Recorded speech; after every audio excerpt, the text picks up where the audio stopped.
One of the things that I've been enjoying about the conference today is a lot of conferences at universities consists of opinionators and bloviators. And sometimes it's great and sometimes it's not, but you're never hearing from people who are actually directly involved in what they're discussing. Every single person you're hearing from today is directly involved in the policy work that they are discussing. And one of the highlights of this is that I think it's just been great that the British leadership team has agreed to kind of use this occasion as the first opportunity in which I think publicly they're kind of explaining what they are doing. To the extent we want to know what it's like to actually start figuring this out and evaluating it, these are the pioneers. It's very early on. This is really the first AI Safety Institute. It's by far the best funded of the AI Safety Institutes and the best staffed of the AI Safety Institutes so far. The people you're going to hear from a kind of a team effort. It's going to start with Henry Zoete right here, who is the advisor to the Prime Minister on AI in London. Henry actually comes out of tech world. He understands tech world. He actually founded and sold a Y Combinator startup. And then he was recruited to come into government, where he's been in government for years. Probably all of his innovative abilities are being worn down and blunted by the experience, but he has survived it so far. And he is leading a team that includes Ollie Ilott. Ilott, isn't it? Or Ilott? Ilott. Ollie Ilott. And Ollie is a career civil servant who has basically bounced from job to job as he gets people discovered he was competent, and then they kept recruiting him to move to bigger and better and more difficult jobs. So for instance, he was recruited to help negotiate Brexit. And hey, you see, Brexit is successful. Britain's out of the European Union. So obviously a testament to Ollie's skills. And then we also have Jade Leung. And Jade is the CTO of the AI. Ollie is the director of the AI Safety Institute, and Jade is its CTO. Jade actually led the governance team at OpenAI and had been working on these issues extensively beforehand, including being a partner at Apollo Projects, working with Sam Altman and others. So it's actually kind of a testament to the promise of this AI Safety Institute that folks were able to recruit her out of the private sector and to drop what I'm sure was a job that paid slightly more than the job she's now earning as a UK civil servant to come do work she thought was important. So Henry, over to you. Thank you very, very much, Philip. Very, very kind words. And yes, I'm afraid Jade did take a big financial sacrifice to come and work with us. So a huge thank you to Jade as well. So I'm going to take you through, we're going to take you through the first 9 months of the AI Safety Institute, what we've built, what our plans are for the future, and why we think we're taking a fairly unique approach to AI at the UK government. I think that the first bit of context, I think the most important bit of context actually, is this graph. I'm sure you've all seen it before, but it really shows the absolute breathtaking speed that this technology is moving at. The amount of compute going into these systems is doubling every 6 months. We are on an exponential. Now, me as a startup founder background, I find that incredibly exciting. So does the UK government. We believe that this technology is going to transform society, is going to stimulate the UK economy, and is going to unleash innovation and drive productivity. We're trying to use AI to also improve public services for citizens. So I'm just going to quickly take you through just a few of the things that we're doing to try and make that happen. The first thing is a consultation analyzer. Every year, the UK government puts out 30 or so consultations and gets tens of thousands of responses. That takes days, weeks, maybe even months to analyze and pull together. Now, thanks to our consultation analyzer, it's taking just days, saving huge amounts of money and manpower. The Department for Work and Pensions in the UK is the largest post-handling sorting centre in the whole of Europe. Every day, it receives 22,000 uncategorised letters. That's letters written by hand, some by incredibly vulnerable people. Previously, it was taking us 5 weeks to go through just 1 day's worth of letters. Now, thanks to the AI we're using, we go through them on the day. And literally, anybody who's particularly vulnerable will get called on that day to receive help. This AI is literally saving lives. We're piloting AI in job centres. At the moment, people working in job centres trying to find jobs for people have to wade through hundreds of thousands of policy documents to kind of find the information they need. Now they've got that information at their fingertips, thanks to the co-pilot system that we're using. Now, it's for this reason that we're so keen to use AI in the public services and so keen for it to work incredibly well. We do not want to see it crushed by any sort of legislation that maybe perhaps goes too far. That's why we have not legislated. We don't want to hold back AI innovation. We're clear on that. But we are not blind to the risks, and we know that they must be taken incredibly seriously. This is a quote from a report that we published before the Bletchley Summit last year. It's a UK government assessment drawn from intelligence assessments, and in particular around the ability of AI to help non-state actors carry out things you would not want them to do. Proliferating and enhancing threat actor capabilities with the aggregate risk being significant according to the UK National Security Services. The specific things we're talking about here, that's taking people's ability to carry out cyber attacks to a new level, and novices' ability to perhaps carry out biological or chemical attacks, building those kind of weapons that they wouldn't have been able to do before because of the access to AI. So we take these risks seriously, and the one thing that we know from this graph that I showed earlier and how fast this technology is moving is that there is significant potential for technological surprise. That's something that we don't want to happen. We do not want to be surprised by this technology. That's why we've built the AI Safety Institute, and that's why its mission is to equip governments with an empirical understanding of the safety of frontier AI systems. So today, we're going to take you through 3 main things. Ollie's going to talk about how we've built the AI Safety Institute and what that looks like and what makes it unique. I'm going to come back and talk a little bit more about the international governance of AI and what we're trying to do on that front. And then Jade will take us through the state-of-the-art evaluations that we're carrying out, the actual testing that we have already done on frontier AI systems that puts national security at the heart of those evaluations. So we're going to do a bit of musical chairs, I'm afraid, so I'm going to hand over to Ollie. Thank you, Henry.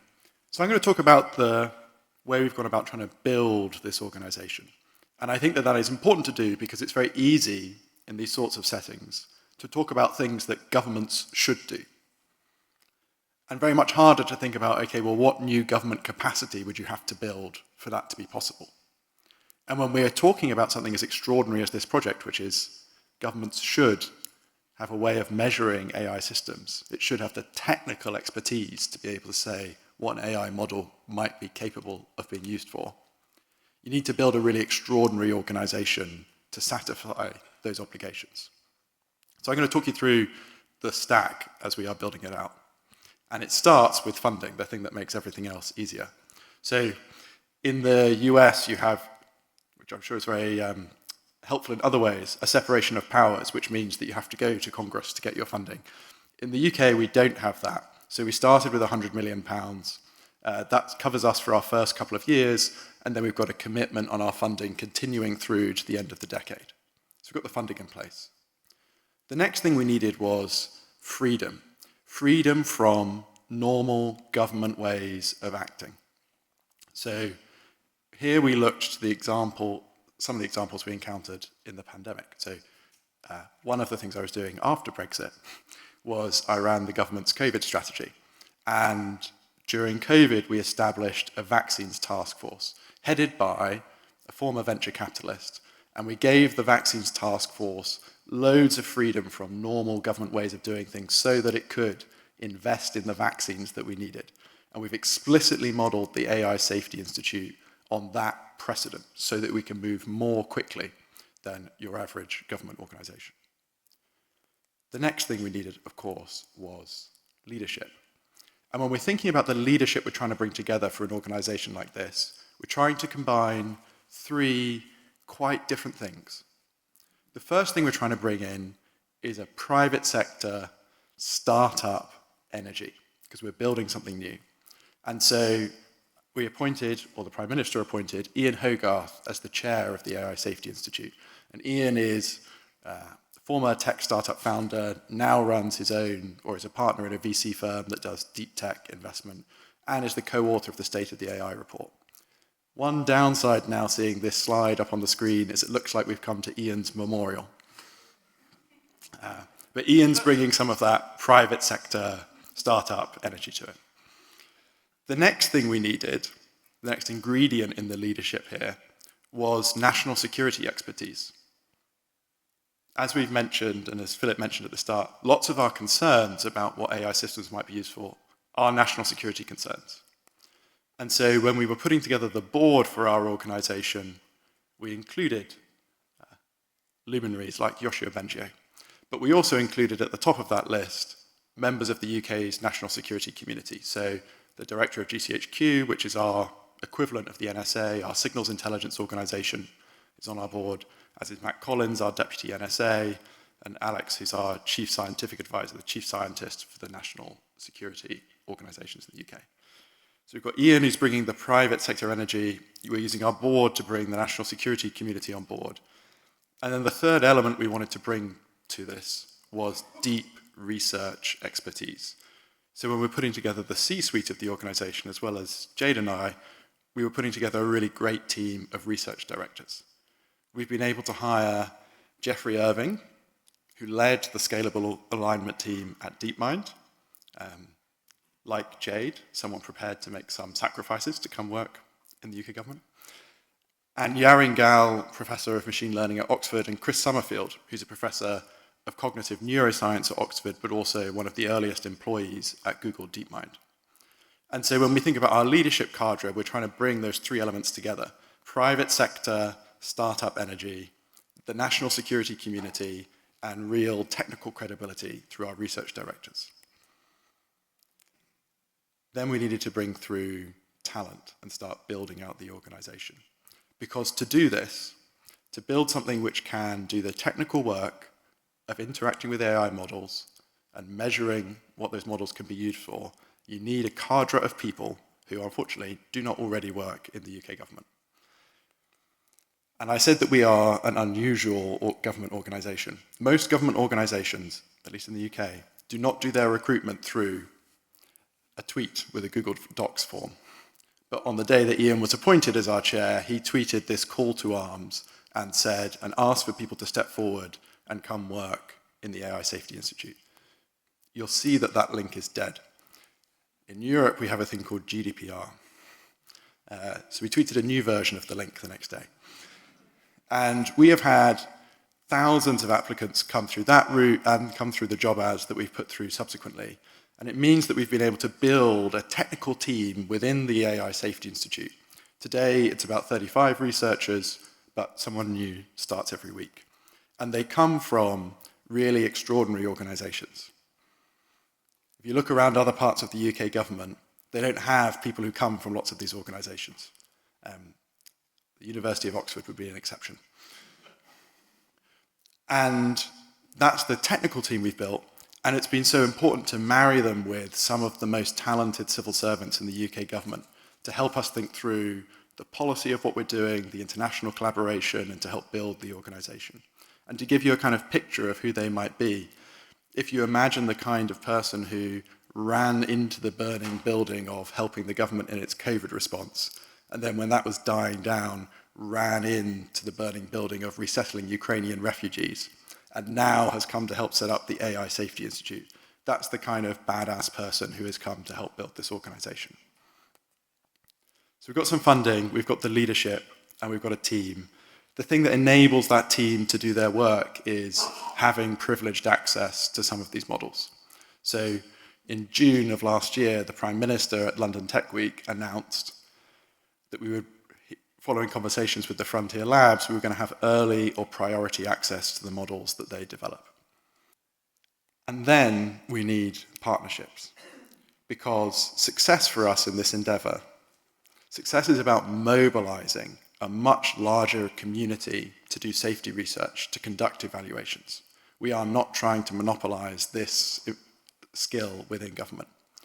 And so we now have 22 partnerships, including with the organizations you can see on the screen, and with firms and with academics, helping us develop some of the evaluations that Jade is going to talk us through in a moment. And finally, all of this requires some compute. The UK government has been really investing in computing power in the UK. So invested £500 million this year. It's building an £800 million supercomputer at Edinburgh. This is not all for us, but we get to lay claim to the slice of it that we need to do our work.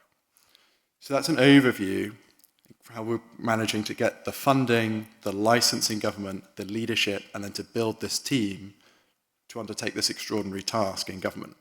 That's the startup that we are trying to build in government. I'm now going to hand back to Henry, who's going to talk about how we are using that team to mobilize the international community. Thanks, Ollie. So, international governance of AI. The key moment for that, for us, was Bletchley Park last year, which we've talked about a little bit already today. Bletchley, why it was so important? It was 29 countries, plus the UN and the EU, all together talking about AI risks and AI safety. I don't think that had ever happened before. Also, we took a risk. We invited China to that discussion. Many people said that we shouldn't do it, but the Prime Minister's view and our view was that you can't have a genuine discussion about AI without the second world largest AI superpower in the room. I think that was the right thing to do. What did we achieve at Bletchley? Firstly, a consensus on risks.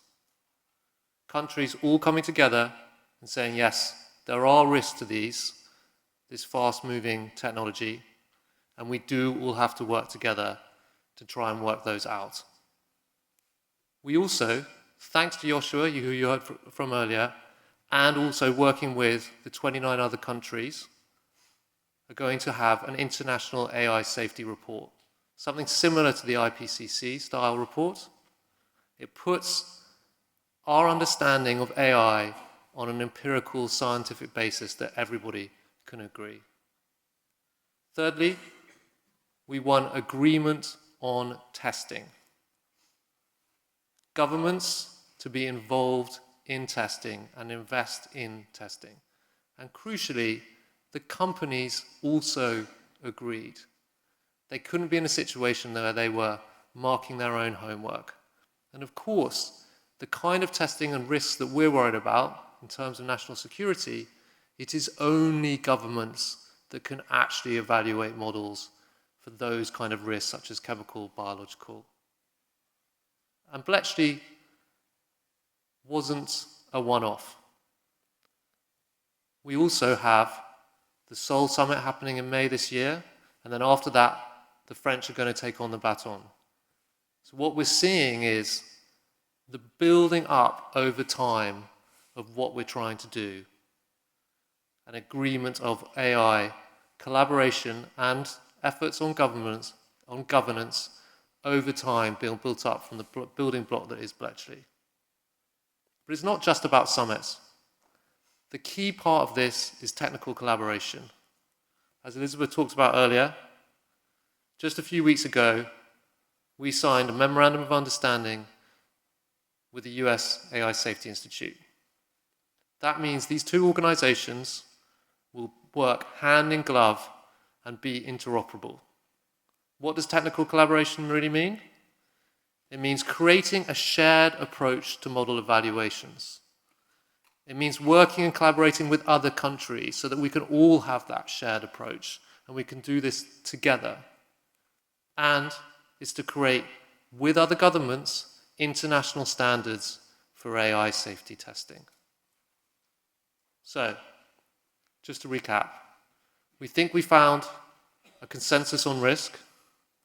We created an attempt at a common scientific understanding of the risks of AI, thanks to the State of the Science report.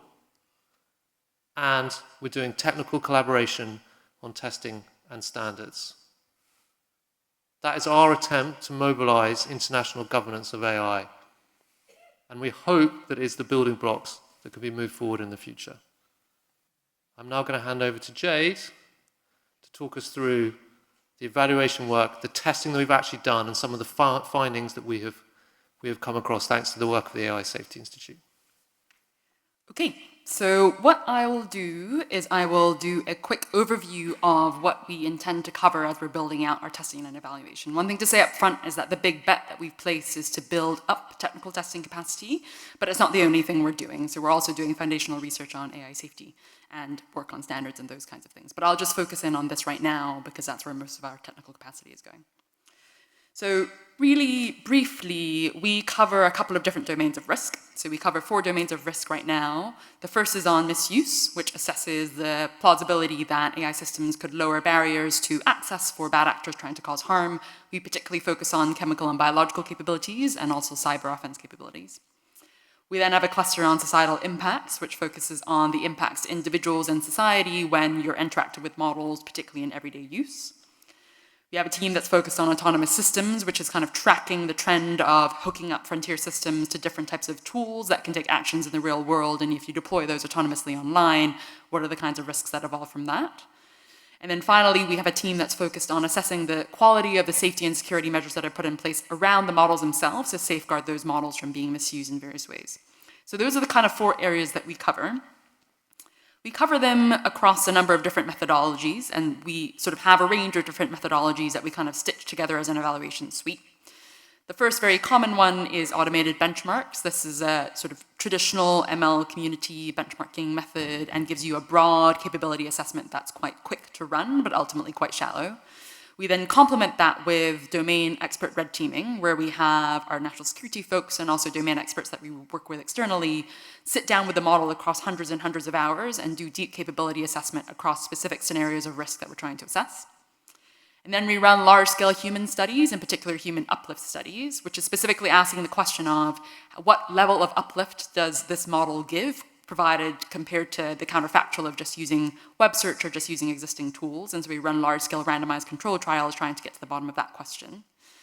And then finally, we do some testing on agents and tools, which is, again, testing this sort of hypothesis that as you connect these systems through to real-world tools that can take actions and have them operate as agents on behalf of human users, what are the kinds of things that arise from those sets of risks? So these are the kind of methods, these are areas that we're covering. What I'll do now is I'll kind of zoom in into a couple of them and give you both a set of headline findings from the testing that we have already been doing over the last couple of months on frontier models. And then I'll also just say a bit more about what we've built and what we're also building in the next couple of months. So the first area that I'll go to is on misuse, and we are specifically going to run through the sort of expert red teaming work that we've done. And the headline finding here is that for today's frontier models, across some sets of tasks and some sets of capabilities, models are already providing novices, so non-experts, with an uplift in capabilities that gets them pretty close to where an expert would be. So for example, we did this on cyber, and the first thing that we did was we developed a taxonomy. This is adapted from MITRE's taxonomy of cyber attack capabilities. And then we broke them down into specific tasks. And so each one of the boxes that you can see is a specific task that is constituted a cyber sort of offense capability. And then we had our domain experts sit down with the model across cumulatively about 400 engineering hours and did a really deep capability assessment of today's frontier models on their ability to provide sort of support to novices when completing these types of tasks. I'll show you some results now. What I'll first do is I'll sort of shuffle the deck so we don't tell you exactly how to conduct a cyber attack. And the results are roughly something like this. So each one of these boxes is a task, and where it's coded red, that is where our domain experts assessed that the model is providing a novice with significant uplift. And so for 3 of the tasks of this taxonomy, that was the assessment. And the assessment was come about because of the intuition is something like, if you're using a model, you can just talk to it in natural language. You don't need to know anything about coding. But what you get back from the model is entirely workable code and quite detailed instructions of how to deploy and actually use it. And so that was the assessment that sort of was raised by our experts, saying that causes uplift for novices to be able to perform at something circa to what an expert would be able to achieve. Bear in mind that's just 3 out of several tasks in that space, but there's a moderate amount of uplift for those particular tasks. We then conducted a pretty similar exercise in the chemical and biological space, where our domain experts came up with a set of scenarios where they picked a set of harmful chemical and biological agents, the kinds of agents that are in international conventions, outlawed in domestic law, etc., and constructed scenarios of how you go about weaponizing those agents. And then they again sat down with the model and did some deep expert red teaming to try to figure out where across the weaponization chain do the models provide some amount of uplift to novices. And the upshot was, again, in some instances, definitely not all instances, there is some amount of uplift provided to novices for specific agents and specific weaponization mechanisms. The particular form of uplift that their assessment sort of came to was that models would provide novices with coaching or troubleshooting, where basically the intuition here is if you get stuck as a novice, if you just have the internet, you kind of have to Google your way around and try to figure it out, you're probably going to stay stuck. Whereas if you have access to a model, the model can provide you with very detailed, tailored coaching and troubleshooting to help unstick you. And so that was sort of assessed to sort of support novices, particularly because you basically have sort of expert on call that you can talk to about your troubleshooting. So that was our red teaming work on misuse. The last thing I want to say on this cluster is the kind of more future-focused work that we're undertaking to do human uplift studies, particularly in chem bio. What a human uplift study is it's sort of taking what in expert red teaming is effectively a simulation into a grounded real-world assessment. And so what we do is we recruit large populations of humans that represent the kind of expertise level that we're trying to assess. And then we run a large-scale randomized control trial where we randomize them into groups, and one group has access to just Google, one group has access to Google plus the system that we're assessing, and then we design a set of tasks that they're supposed to kind of try to complete, which are different types of chemical and biological tasks that are representative of the kind of things that you might be worried about. So for example, design a protocol to synthesize a virus of a particular sort. This is a hopefully kind of self-explanatory schematic of how our studies work, just to give you a sense. And so we're currently underway with the largest study of its kind. It's about 200 participants, novices. And the kind of summary you could imagine coming out of a study like this is something like, this frontier system does or doesn't provide X amount of uplift to a novice in trying to synthesize RSV, which is a particular type of virus that is a peaceful proxy for something harmful. And so we're going to run a bunch of these across the course of this year to cover the space really richly. And then we're going to start to change a bunch of different parameters as well. So for example, we're currently running a novice uplift study. We want to assess uplift not just for novices, but experts as well, so going all the way up to PhD level. We also want to run this for non-English speakers because our hypothesis is that because a lot of scientific literature is in English, the models are very good at translating that content. We'd expect the uplift to be more significant for non-English speakers than for English speakers. And then we're also finally going to take this work into the lab. So we're going to work and sort of set up a wet lab setup where you can try to assess, theoretically, if you have a protocol that's causing uplift here, does that actually translate into accurate wet lab work? So we're going to do this a whole bunch for the next couple of months, and hopefully we'll see some published results in the next wee while. So that's our work on misuse. Now I'll move into our work on autonomous systems. And the driving hypothesis here is, again, this trend of hooking frontier systems through to different types of tools that can take actions in the real world. And that makes it not just a content output generator, but something that can actually take actions and do things and have actuators. And our hypothesis is that that's going to increase risk quite substantially based on the kind of different types of actions and the kind of human oversight that isn't available to folks. And so an example of a kind of evaluation that we're running and building is in cyber, where in the cyber domain, what we're constructing is large-scale cyber environments that you can set up to configure as different types of computer networks that simulate, for example, the healthcare system or a power plant or something like that. And we set up the model so that it has access to different types of cyber-specific tools, so different types of things that a normal cyber attacker would be able to access on the dark web or on the internet. And then we figure out whether the model can basically conduct that end-to-end cyber attack. And so this is roughly the setup. And so what we're going to be doing here is just testing a bunch of different types of attacks and simulations. We're currently running a couple on reverse engineering and network operations, and we'll basically just keep expanding that set of things that we can do. So that's one example. Another example of us doing sort of autonomous systems assessments is looking at the prospect that models could potentially replicate themselves and self-improve. And the key concern here is that in the longer run, this could become a real risk as these models get more capable, and they could really decrease the amount of oversight that humans actually have over these types of models. And so this is a risk that we don't really see today, but it's a risk that we really want to make sure we're getting ahead of very, very, very early. And so what we've done is we've deconstructed replication, for example, or self-improvement into different types of tasks. And we've built 100+ task environments that can assess those tasks and how adequately an agent could complete them.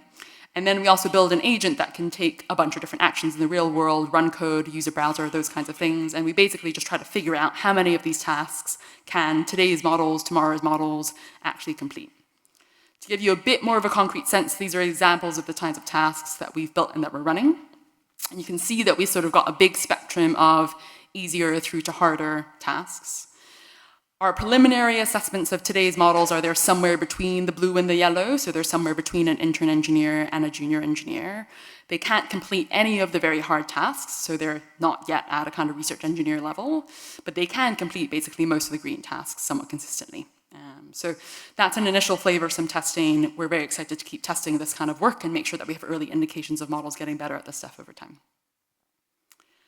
Finally, the last section I'll run through is our work on assessing safeguards. So this is not about the model's capabilities per se, but about the system that you put around the model to keep it safe and secure from different forms of misuse. Our headline finding from initial testing and consistent testing that we're doing is that today's state-of-the-art safeguards are really quite easy to bypass. What I mean by a safeguard is something like you can imagine asking a model to do some nefarious task, like tell you how to build a bomb. And a kind of safeguard that labs use today, for example, is training them to refuse to answer those questions. So we call those refusals. That's a safeguard. There are a whole bunch of different safeguards that are put in place on today's models. What we're interested in doing is constructing a set of tests that can test how robust all those different layers are to different types of adversarial attacks. And so we have a range of different types of attacks that we've developed and that we've also used from the academic community that have been doing this work for a long time. And so we have a bunch of infrastructure and a bunch of data sets that can kind of run through these attacks very, very quickly.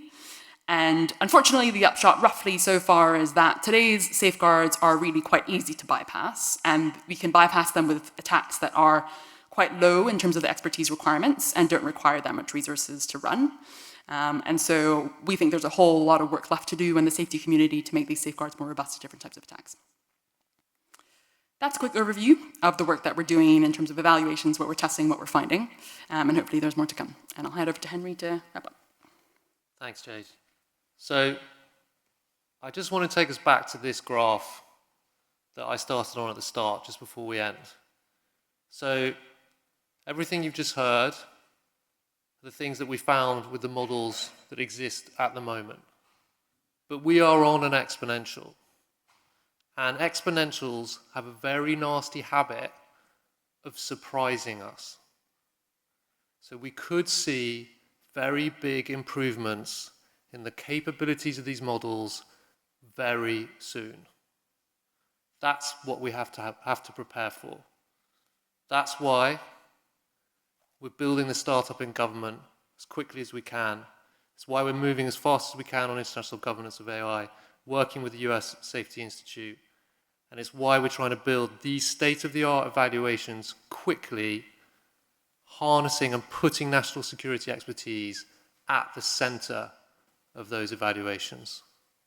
And that's the first 9 months of the AI Safety Institute. Thanks very much.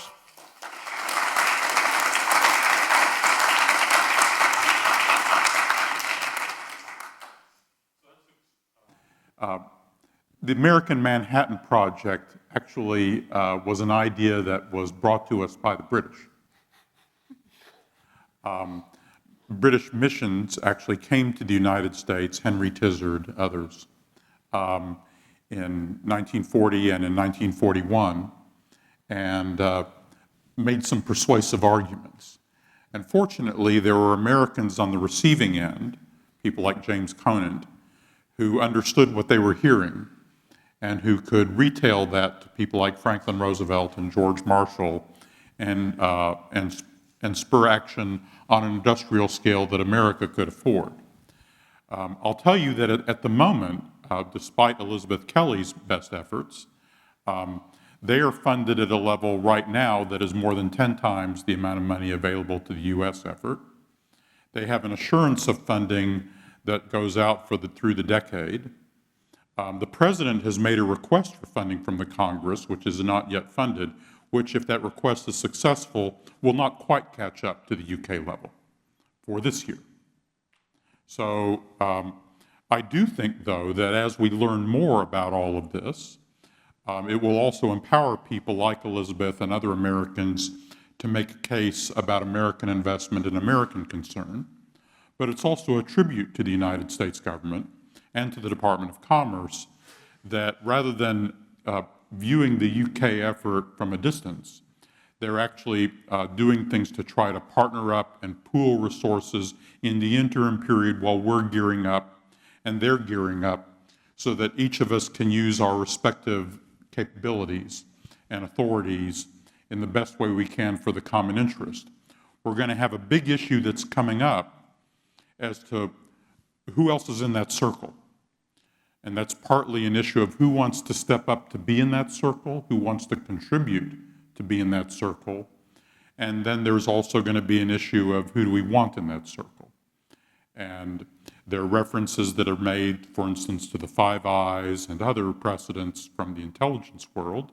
But I think this is a different world, and we need to have a global perspective on that circle that may be different from the way we defined some of these things in the past. And I'll leave it at that for now, and throw the floor open to all of you to ask some questions from the British team who've so kindly shared with us what they're doing right now. Yes, sir. Hold on just a moment. A microphone is making its way towards you at light speed. Thank you. I'm Sergei Sanovich. I'm a fellow here at Hoover.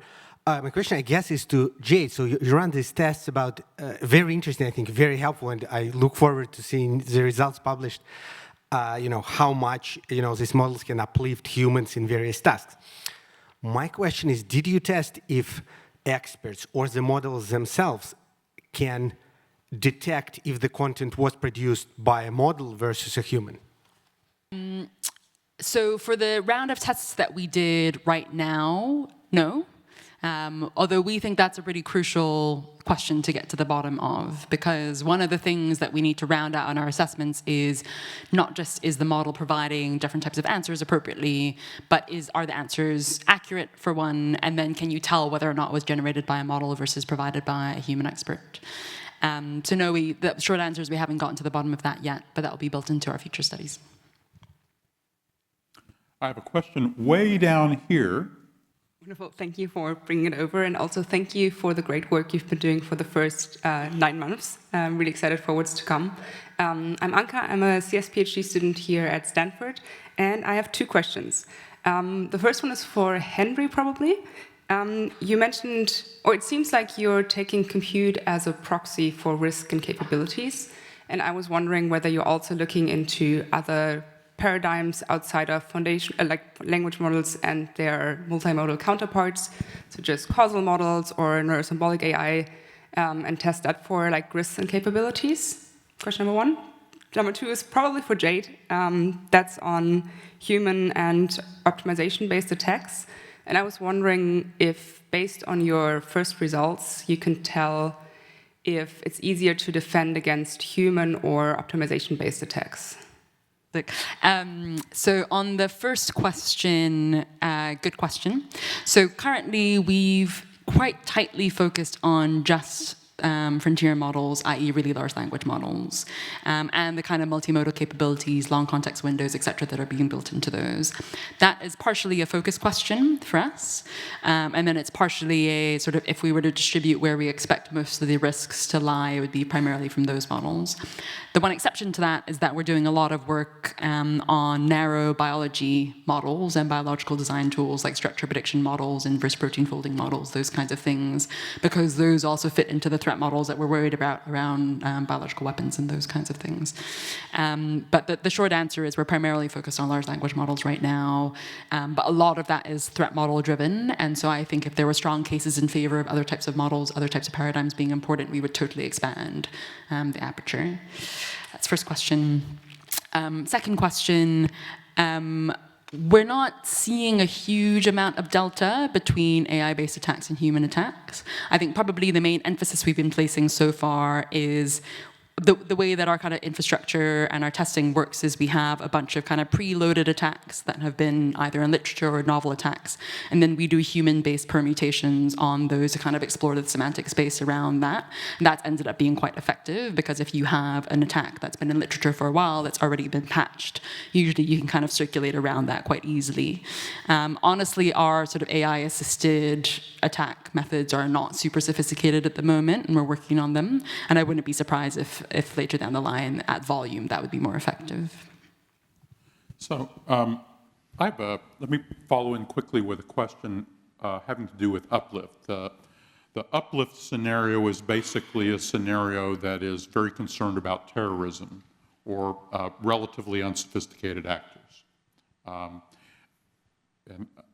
including people who think they're having fun but maybe doing some mischief. So what about this takes us a little more into the national security side. Just take another minute on the assessments that you have to do to get ready for people who actually are potentially quite sophisticated actors, who are really quite intrigued, for instance, by the ability of, I think it's Google DeepMind's Alpha project, to really develop potentially entirely novel biological organisms with novel genome designs. It's not simply synthesizing the literature and other really interesting things. So just talk for a minute about how you're wrestling with the challenge of developing evals against highly sophisticated, possibly governmental actors. I can take the first part of that, and others should jump in.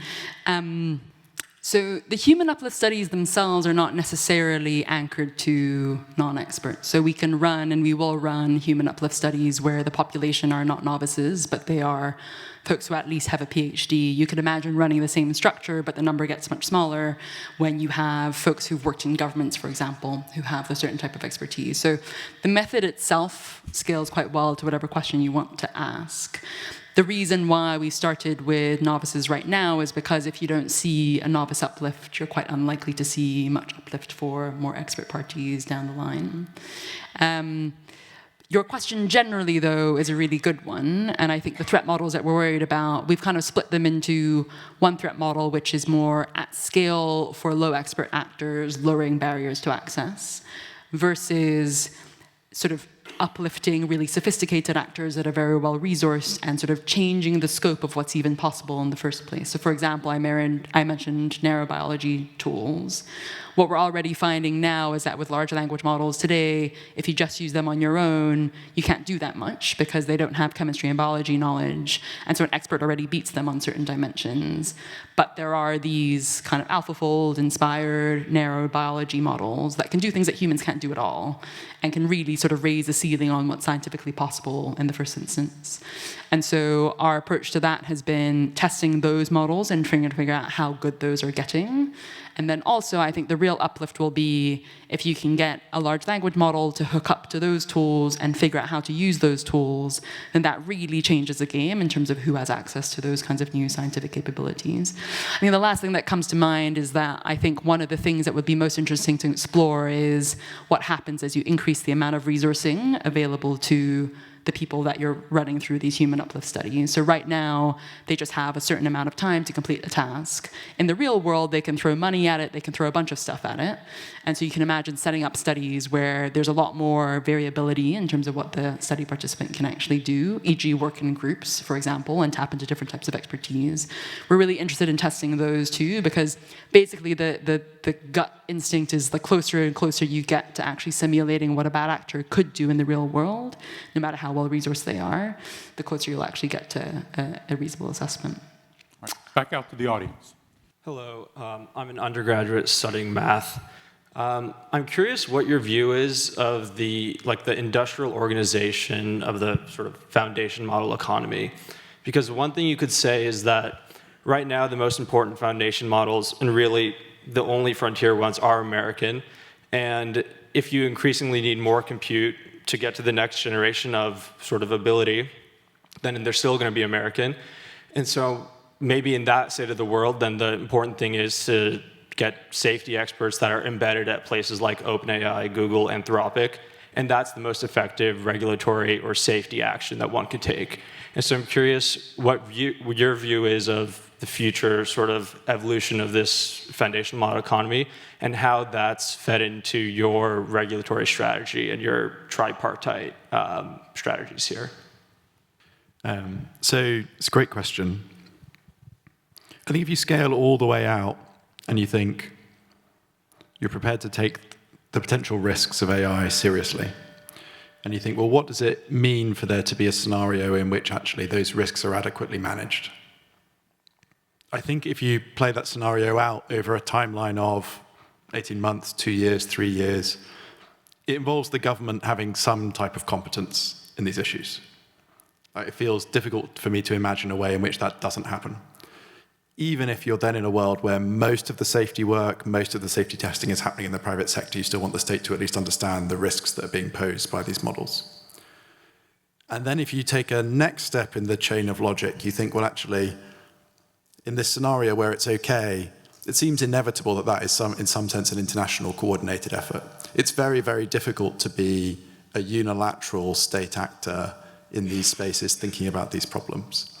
And it's certainly true that at the moment you've got a concentration of these frontier models in the US. But as the frontier advances, sub-frontier capabilities become easier to access with each generation. So if the frontier takes a big leap, that opens up a whole load of new ground, which sub-frontier companies then move into. So actually your risk moves across the piece. And so if you think you need states to get in some sense competent about thinking about AI safety, and you need some type of international effort here that's bringing together not just the US, but as Henry mentioned, China and the EU. And then the question is just, well, where does that energy come from?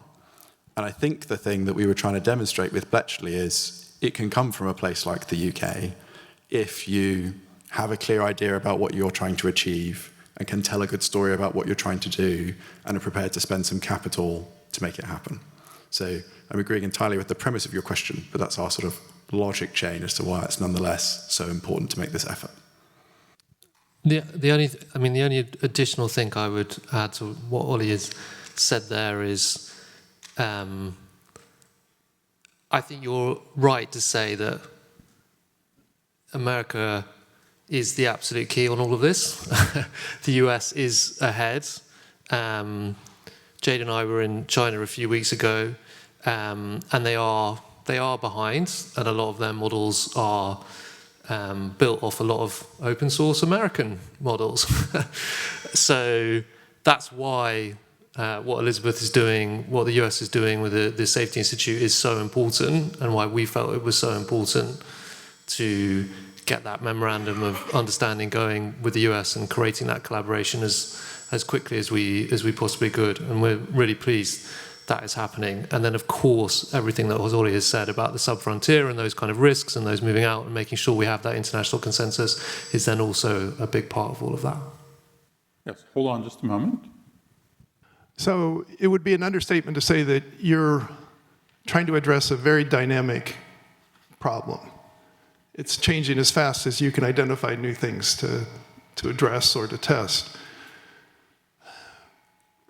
I think the only way this works, or that you even get a handle on the reachable part of the problem, is if you can provide an automated test engine to the companies that are building these AIs, and you can enhance and add tests to that as fast as you can, and it's their responsibility to run it and certify themselves, or at least pre-certify, then maybe you have the final impetus to acknowledge that they've passed your test. But most of the work would be done by them, not by you, because you're going to become a bottleneck. Even with a lot of funding, you're still going to be a bottleneck. The pace of change of AI and the hardware and the software that's going into this is nothing like we've seen before. So if you can't provide a battery of automated tests for these providers to use, you're not going to keep up with them. That would be my suggestion anyway. I can take that. You're completely right. A couple of things I'd say to that. One is a bunch of our tests are automated by default. A big goal for us is to make that more and more and more and more efficient. So we're trying to squeeze as much as we can out of that. The goal for Q2 actually is to have like basically you press a button and it runs set of evals. So that's the goal. The challenge is that automated tests only really get you so far, particularly in terms of addressing some of the more complex threat models where humans are kind of in the loop in terms of how you actually run them. So the human studies, for example, those are obviously incredibly intensive to run. But we think that actually that is kind of what you need to do to get a proper grounded risk assessment, and it's quite hard to proxy for those with automated things. Same with agents. If you want to figure out how human users end up using these things in the real world to take different types of actions, you kind of need a human user in the loop to actually get to the bottom of it. And there's a whole space of kind of unknown unknowns, which is why we do a fair amount of expert red teaming that's quite open-ended to try to figure out what are the things that we haven't thought to look for to build an automated test for that you need to get to the bottom of. So the running strategy is something like, as much as we can, we try to squeeze as much automation out of it as is possible.